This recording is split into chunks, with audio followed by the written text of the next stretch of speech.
अपशकुनी मुलीला जाब विचारायला आलेले. तिचा तुमच्या मुलाशी काडीचाही संबंध नाही.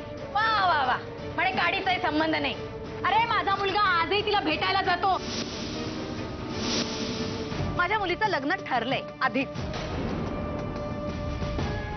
तुमच्यापेक्षा चांगलं स्थळ आलंय, समोरून चालत आलंय. तुम्हाला लग्नाची पत्रिका पोचवू. हा आम्ही. माझ्या दादूपेक्षा चांगलं स्थळ मिळायला तुमची मुलगी काही राजकन्या आहे? बोलून चालून दीड पायची ती. गिरिजाच्या बाबतीत तुम्ही काय निर्णय घ्यायचं ठरवले? हे बघ, मी गिरिजा आणि श्रीकांतच्या बाबतीत अजूनही काहीही ठरवलेलं नाहीये. शिवाय गिरिजा सुद्धा श्रीकांतच्या बाबतीत असा काही विचार करत असेल असं मला स्वप्नातही वाटलं नव्हतं. अहो, मग स्पष्ट सांगा ना तिला. सांगेन ना, खरंच सांगेन. पण त्याआधी मला एक गोष्ट तुला सांगायची. ज्यावेळी मी गिरिजाच्या लग्नाचा विचार करतो ना, त्यावेळी माझ्या मनात फक्त एकच विचार येतो की माझा येणारा नवीन जावई हा श्रीकांत सारखाच असावा.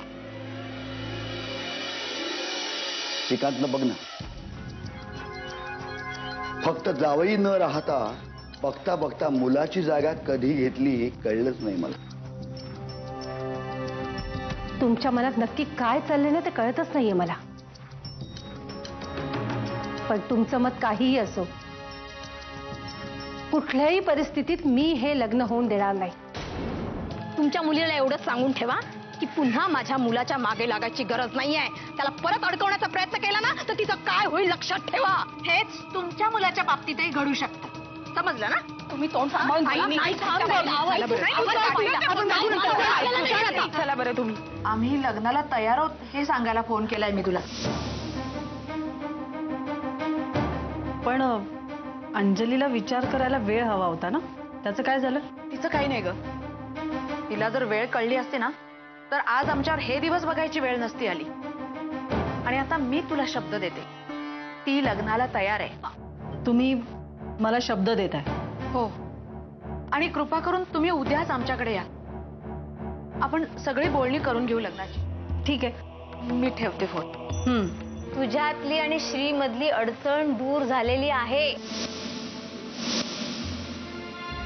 माझ्या आणि जिजू मधली अडचण दूर झाली? हो. म्हणजे काय बोलताय तुम्ही? ती अंजली आहे ना, गेले होते तिच्याकडे, अशी सुनवून आले ना, परत नाव नाही काढणार श्रीचं. मम्माने इथे एक प्रॉब्लेम क्रिएट करून ठेवलाय ना, त्याचं काय? ते सोड ग. पद्मजाच्या वेळेला पण झाला होता असा प्रॉब्लेम. झालं की नाही व्यवस्थित? तू फक्त आज संध्याकाळी आईला न समजू देता इथे निघून ये. म्हणजे मग मी काय करते ते बघ. हो ठीक आहे, मी येते संध्याकाळी. नाही कळणार मम्माला, तुम्ही नका काळजी करू. हा.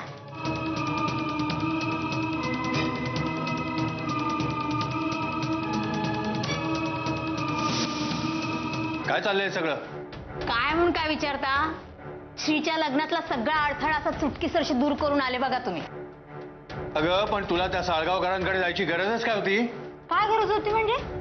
त्या पोरीला आणि त्या पोरीच्या आईला चांगलं खडसावलं. आता येणार नाही पुन्हा श्रीच्या मार्गात. तायडा, पण हे सगळं करण्याची काय गरज आहे तुला? तू गप का? हे बघा, आता श्री इथे येईल, गिरिजा येईल, तेव्हा श्रीला आपल्या सगळ्यांना लग्नासाठी तयार करायचं. लक्षात ठेवा. श्यामल, श्रीने किती वेळा सांगितलंय की यापुढे हा विषय काढायचा नाही, तरीही पुन्हा पुन्हा उगाचच तू. आपण सुद्धा त्याला किती वेळा सांगितलं की ती अंजली सून म्हणून नको आहे, तरी सुद्धा तो हट्ट धरून बसलात की नाही? हा, काही नाही. या गोष्टीचा सोक्षमोक्ष लागलाच पाहिजे. अहो, या मुलीला काही कळतच नाहीये. ते इनामदार इथे येऊन आपला अपमान करून गेले आणि आज ती बाई इथे येऊन नाही ते बोलून गेली. पण हिला काही आहे का त्याचं? एक शब्द तोंडातनं काढायचा तर हिला पैसे पडतात असं वाटतं. आता हिने सुनीताच्या भावाला होकार द्यायचा, बस, बाकी काही नाही. अगं हो, पण हे सगळं शांतपणे समजूतदारपणे होऊ शकतं की नाही सांग भाऊ? तेच तर म्हणत होते ना मी. पण ही मुलगी कुठल्या जन्माचा सूड उगवते कोण जाणे.